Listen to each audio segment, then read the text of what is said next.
Aussi, dans ces vidéos, Monsieur le Président, le leader Elhadj Cellou Dalein déclare avoir été frappé et lorsqu'il s'était fait mort, les assaillants l'y ont abandonné. Nous voyons également M. Jean-Marie Doré faire remarquer dans une interview qu'il a vu un militaire en train de violer une femme. Et après sa sale besogne, il a fait entrer le canon de son fusil dans la partie génitale de sa victime. Il ajoute avoir été frappé et qu'il voyait des femmes ensanglantées ainsi que 4 morts. C'est ce que M. Jean-Marie Doré dit. Et dans ces vidéos, Monsieur le Président, honorables assesseurs, des femmes victimes de viol apparaissent clairement en train de faire le récit des scènes macabres et inadmissibles dont elles ont fait l'objet. On a tous visionné ça ici, et nous, représentants du ministère public, et les différents conseils, et même les accusés ont vu ça avec nous. Ce qui veut dire, Monsieur le Président, honorables assesseurs, qu'il n'y a aucun doute, les atrocités dont nous parlons, les horreurs dont nous parlons ont été effectivement perpétrées ces jours-là, au stade du 28 septembre et les jours qui ont suivi. Le 4e élément de preuve, Monsieur le Président, c'est l'utilisation des armes à feu. L'utilisation des armes à feu, des armes tranchantes, ainsi que des armes contondantes. Vous avez suivi tout à l'heure, avec la lecture des différents certificats médicaux légaux, qu'effectivement, les personnes qui s'étaient rendues au stade, beaucoup avaient reçu des coups à travers les armes que les assaillants possédaient. Et lorsque vous lisez le rapport de la Commission d'enquête internationale, Monsieur le Président, il est indiqué clairement, au niveau de la page 27, point 120, ce qui suit. Les militaires ont commencé à donner aux manifestants des coups de couteau, de baïonnettes, de canons ou de crosses de fusil, une fois leurs munitions épuisées. Les coups visaient des parties sensibles et vitales comme la tête, les yeux, mais également le bas-ventre et les organes sexuels, ainsi que les membres inférieurs et supérieurs.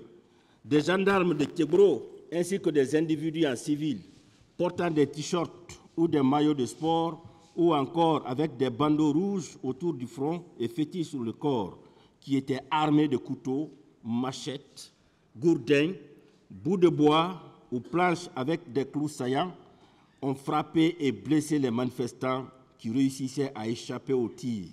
Les policiers, généralement armés de matraques et autres bouts de bois, mais aussi des couteaux, pour quelques-uns, ont eux aussi infligé des coups et blessures aux manifestants, y compris à ceux qui avaient déjà été blessés par arme à feu ou par arme blanche. Aussi, lorsque vous lisez, Monsieur le Président, le rapport de la Commission d'enquête nationale indépendante, il est indiqué que l'usage des armes à feu ainsi que des agents chimiques, contondants, tranchants et thermiques ont été utilisés au niveau justement du stade. Aussi, le rapport médico-légal dressé le 30 septembre 2009 atteste que le type d'armes utilisées, notamment pour donner la mort aux différentes victimes, était le fusil mitrailleur, appelé communément Kalachnikov. Monsieur le Président, honorables assesseurs, vous comprendrez qu'effectivement, que des armes ont été utilisées et la confirmation est donnée par quelques victimes, en l'occurrence M. Amadou Riba, M. François Losenifal, M. Alpha Amadou Baldé, M. Ben Youssouf Keita, M. Mamadi Kondé, Elhadj Nuhou Bari, Alpha Bakar Diallo, Aldjouma Diallo, Abdul Hamid Diallo, Mamadou Wouri Baldé, Mamadou Yaya Diallo. Toutes ces personnes, Monsieur le Président, attestent effectivement que des armes ont été utilisées au stade du 28 septembre. Le 5e élément de preuve, Monsieur le Président, c'est le déploiement au stade des recrues de Kaléa de celle du colonel Claude Pivy et les occultistes du colonel Gono Sangaré. Monsieur le Président, il a été dit ici pour que ces massacres puissent être opérés, les militaires se sont fait aider par des miliciens. Ils ont fait venir des miliciens parce qu'il y a certainement des actes auxquels ils ne pouvaient pas procéder. Donc, il fallait trouver des gens pour les aider dans la perpétration de ces faits-là. C'est pourquoi on a longtemps parlé des recrues de Kalia. C'est une réalité parce que nous avons écrit à la direction de Kalia pour qu'on nous confirme effectivement est-ce qu'à la date où, au cours de l'année 2009, il y a eu des recrutements à Kalia. Vous comprendrez, Monsieur le Président, qu'on a reçu un courrier venant de la direction de Kalia. Ce courrier-là est déjà versé au dossier de la procédure. Et lorsque vous lisez ce courrier, il est dit clairement juillet 2009, 2010, arrivée des soldats du CNDD. Recrutement et formation des soldats du CNDD. Cette formation ne relevait pas du commandement de la gendarmerie. Directeur du centre, lieutenant Bienvenu Lama. Directeur des études, lieutenant Jean-Louis Pogomou. Recrutement sous le régime du capitaine Moussa Dadis Kamara. Voici ce que dit le courrier. Ce courrier-là, comme je l'ai dit, vient de la direction de Kalia. Et lorsque ce recrutement a eu lieu, et lorsqu'il était question de procéder au massacre du 28 septembre, un certain nombre d'officiers, dont le colonel Blaise Goumou, se sont rendus pour prendre 300 parmi ces recrues-là, qu'on a appelés des commandos. Ce sont ces 300-là, Monsieur le Président, qui sont venus au niveau du camp Samori, au niveau du camp Alpha Diallo. Ils ont séjourné au sein de ce camp-là, Monsieur le Président, et plusieurs personnes, y compris les accusés, ont vu ces 300 recrues-là dans l'enceinte du camp Alpha Diallo avant le 28 septembre. Et parmi ces personnes qui ont vu ces recrues, il y a naturellement le commandant Bouakar Sidiki Diakité. Voici ce qu'il dit à leur sujet. À la veille de notre départ pour l'Abbé, c'est-à-dire le 25 décembre 2009, j'étais surpris de remarquer la présence d'un important contingent de jeunes gens à la présidence. À la question de savoir qui était-il, Feu Joseph Makambo Loa me disait qu'il s'y trouvait sur ordre du président Dadis. Voici ce que le commandant Toumba a dit à propos des recrues de Kalia qui ont séjourné dans l'enceinte du camp Alpha Yaya avant le 28 septembre. Aussi, Monsieur le Président, M. Marcel Guilavogui a dit à leur sujet, les recrues de Kalia étaient effectivement venus au camp Alpha Yaya Diallo et se trouvaient sous la responsabilité du colonel Joseph Makambo Loa. Je les apercevais à partir du deuxième étage où se trouvait mon bureau. Ce sont ces recrues qui étaient transportées dans les cars au stade par Makambo. Aussi, C.C. Raphaël, parlant toujours de ces recrues, il dit ceci, les 300 recrues que j'apercevais à la présidence à la veille de notre départ pour l'Abbé étaient toutes venues de Kalia. Également, Monsieur le Président, l'accusé Alpha Amadou Baldé, qui est en fuite, a dit au cours de son interrogatoire du 30 septembre 2009 qu'effectivement, il avait vu ces recrues de Kalia qui étaient encadrées par l'adjudant Bamba.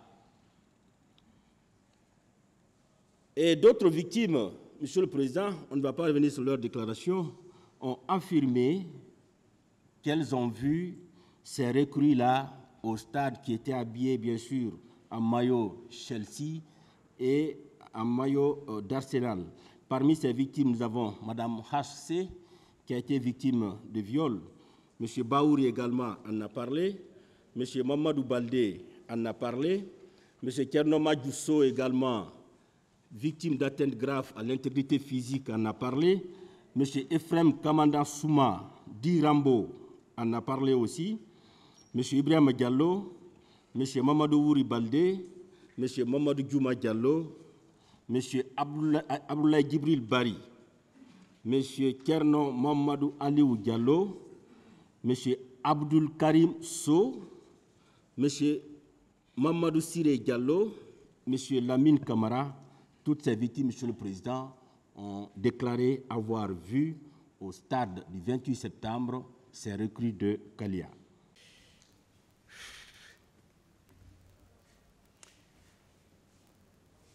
Vous savez, même en démocratie, il faut se donner des limites. Même en démocratie, il faut se donner des limites. Sinon, on va vers le chaos. L'apôtre Paul, en s'adressant aux Corinthiens, disait « Tout est permis ici-bas, mais tout n'est pas utile. » Et il dit vrai. Et il disait aussi « Je vous exhorte, vous mes frères, tenez tous le même langage, ayez le même esprit. » Le 28 septembre, on aurait dû avoir le même langage, le même esprit. Aujourd'hui, il y a deux langages, il y a deux esprits. Celui de 58, celui de 2009. C'est dommage, c'est terrible, mais si on avait accepté de reporter, le 58 serait resté encore dans nos cœurs et dans nos esprits.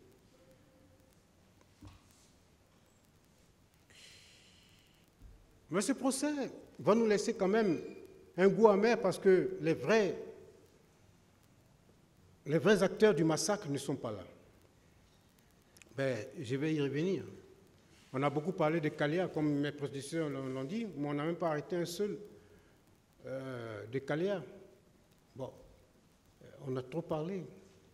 Mais bon, parce qu'eux au moins, ils auraient pu dire qui les a emmenés. Comme l'a dit Sidiki Berete hier.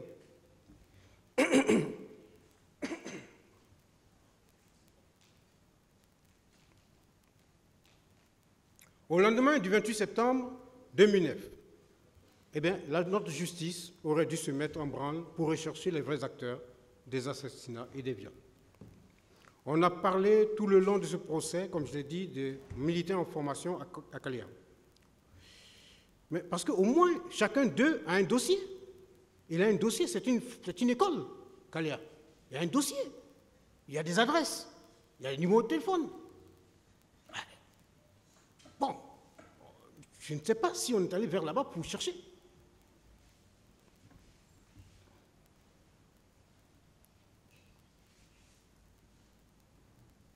Alors, les investigations, l'enquête préliminaire laisse un goût amer, un goût d'inachevé. En réponse au ministère public et à la partie civile qui prétendent que tous ceux qui sont là sont coupables parce qu'ils étaient aux affaires, parce qu'ils étaient au pouvoir, à la tête de l'État ou à la hiérarchie de la chaîne de commandement. Je reprends ceci. En Côte d'Ivoire, la Côte d'Ivoire voisine, il y a eu des crimes de masse. Et comme l'a rappelé mes prédécesseurs, le président Laurent Gbagbo et le ministre Blé Goudé étaient au pouvoir au moment des faits. Ils ont été acquittés par la Cour pénale internationale. Souvenons-nous qu'ils ont été acquittés. C'est important. Ils étaient pourtant à la tête de l'État. Souvenons-nous que Laurent Gbagbo et Blé Goudé étaient poursuivis pour des infractions liées aux violences post-électorales de 2010. Plus précisément, ils étaient poursuivis pour crimes contre l'humanité, meurtre, viol, persécution et autres actes inhumains. Et on a enregistré 3000 morts en Côte d'Ivoire. À l'époque, le président Gbagbo avait refusé de reconnaître, pour certaines raisons, la victoire proclamée du président Alassane Ouattara. Il a été acquitté de toutes les charges, avec son ministre Charles Blé Goudé, le 31 mars 2021, par un arrêt de la Chambre d'appel de la CPI qui a confirmé le jugement rendu le 15 janvier 2019 par la Chambre de première instance de la CPI. Les raisons de cet acquittement est que les juges, notamment le juge président Kouno Tarfousser, a constaté que les preuves produites par Madame le procureur étaient d'une faiblesse exceptionnelle. Et pourtant, Pourtant, elle avait apporté une montagne de documents. Quand je dis montagne de documents, c'était vraiment des documents vraiment indéchiffrables. Mais on a dit que vos preuves sont insuffisantes et elles reposent sur des bases incertaines. Vos preuves manquaient de crédibilité et de fiabilité pour donner lieu à une déclaration de culpabilité. Ce que Madame la procureure n'avait pas réussi à prouver, c'est qu'il n'y avait aucune politique visant à attaquer les civils. En fait, c'est ça.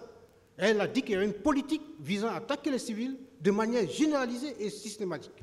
Mais vous avez compris, avec tout ce que j'ai dit, que ce n'est pas le cas des accusés. Ils ont tout fait pour empêcher. Il n'y a pas eu de plan commun.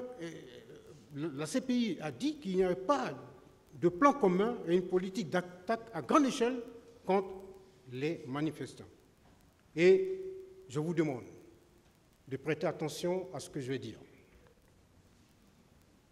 Un des moyens d'acquitter Laurent Gbagbo et Blé Goudé, la Cour dit, la Cour a constaté que la marche sur la radio-télévision ivoirienne, organisée au début de la crise en décembre 2010, au cours de laquelle il y a eu 87 personnes qui avaient été tuées, avait été interdite par le président Laurent Gbagbo. Il a interdit et donc il ne pouvait pas être coupable. Ils ont interdit, ils ne peuvent pas être coupables. Ce que la CPI a dit, a déclaré, Monsieur le Président, inspirez-vous de ça. On ne peut pas avoir une justice contraire, enfin, je veux dire, vraiment aveugle. La justice, c'est vrai qu'elle est représentée par une dame qui a le bandeau fermé sur les yeux, mais il faut l'ouvrir, parce que parfois, une justice trop aveugle est une justice qui se perd. Il faut regarder et voir les choses. Il faut s'inspirer de ce qui a été fait ailleurs. La CPI dit, Gbagbo a interdit la marche, ils sont allés quand même, ils ont trouvé la mort, Gbagbo n'est pas responsable. Voilà ce qui est dit. Ils ont tout fait. Ils ont interdit. Ils sont allés plus que ça, ils ont appelé. Il y a un même officier supérieur qui était sur place même pour interdire. Mais qu'est-ce qu'on peut faire plus que ça? Gbagbo n'a pas fait tout ça. Il a seulement interdit, c'est tout. Mais on dit non. Vous n'êtes pas coupable parce que vous avez interdit. Alors, comment la CPI peut acquitter Laurent Gbagbo de ce fait et que la Guinée, bon, je ne préjuge pas de votre décision, mais que la Guinée dise qu'ils sont coupables. Ça ne va pas, il y a quelque chose. Bon, de toute façon, je ne vais pas préjuger, on n'en est pas là. Mais dans tous les cas, Monsieur le Président, je vous demande de vous inspirer de la jurisprudence Laurent Gbagbo.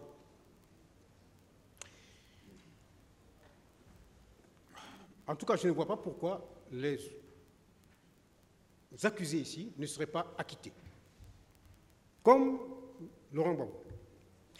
J'en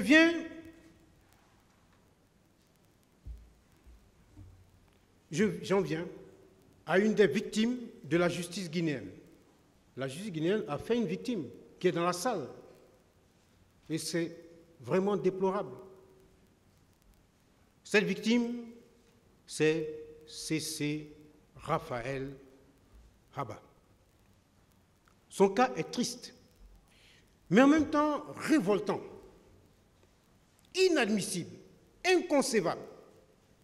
Mais avant de laisser exploser ma colère, parce que quand même c'est vraiment énervant ce qui se passe avec lui, je voudrais vous parler de C.C. Raphaël Haba. Ou plutôt, avant d'y aller, parlons de quelque chose qui est très curieux, c'est le prononcé de l'affaire. Ministère public contre C.C. Raphaël Haba. Mais pourquoi son nom vient en première position? C'est ça que je ne comprends pas. Parce que dans les affaires, c'est celui qui dirige, c'est celui qui a la tête qui vient au début. Ça, ce n'est pas votre faute, Monsieur le Président. C'est l'affaire que vous avez eue du pool des juges d'instruction. Et ils ont nommé cette affaire comme ça, et vous l'appelez comme ça, bien sûr. Mais je ne peux pas comprendre. Même quand on parle de crimes contre l'humanité, ce n'est pas possible de mettre le nom de de quelqu'un qui, vraiment, dans les faits, il n'y a presque rien, et puis on met son nom à la tête, ça ne va même pas. Et puis même, le grade et tout ça, la personnalité, tout ça, les actions commises, tout ça, qu'on reproche. Mais vous mettez son nom au début, pourquoi? Pourquoi le pool des juges d'instruction a mis son nom au devant? Je ne comprends pas. C'est vraiment un déphasage avec les faits. C'est un déphasage avec tout ce que nous avons entendu. C'est un déphasage avec la réalité. Vraiment. Mais vous comprenez que la justice a causé du tort à cet homme d'une humilité extraordinaire. Même son nom est prononcé en premier, partout en Guinée et ailleurs dans le monde. Bon, mais Dieu merci, il a gagné la bataille de l'opinion parce que partout ailleurs, les gens ont compassion pour lui, puisqu'on nous appelle de partout pour nous encourager à sa défense, parce que les gens ont le sentiment qu'il n'a rien à voir dans cette affaire. Alors, le ministère public contre C. Raphaël là-bas, bon, si le garde-corps a plus d'importance que son supérieur et autres, bon, c'est supérieur, je veux dire, bon, c'est la justice guinéenne, hein. On est entre nous, il faut se dire la vérité. Bien.